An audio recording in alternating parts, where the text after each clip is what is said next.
నేడు భూపాలపల్లి జిల్లాలో సీఎం రేవంత్ పర్యటించనున్నారు. మధ్యాహ్నం 2 గంటలకు రేగొండ మండలం కొడవటంచుకు వెళ్లనున్నారు. లక్ష్మీనరసింహస్వామి ఆలయాన్ని సందర్శించనున్నారు. గెస్ట్ హౌస్ ను ప్రారంభించనున్నారు. ఆ తర్వాత చెల్పూరులో ప్రజాపాలన ప్రగతి బాట బహిరంగ సభలో సీఎం రేవంత్ రెడ్డి పాల్గొంటారు.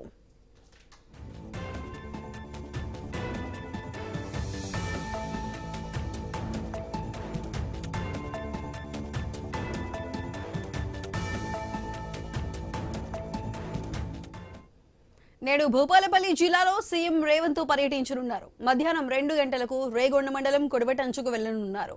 లక్ష్మీనరసింహస్వామి ఆలయాన్ని సందర్శించనున్నారు. గెస్ట్ హౌస్ ను ప్రారంభించబోతున్నారు. ఆ తర్వాత చెల్పూరులో ప్రజాపాలన ప్రగతి బాట బహిరంగ సభలో సీఎం రేవంత్ రెడ్డి పాల్గొంటారు.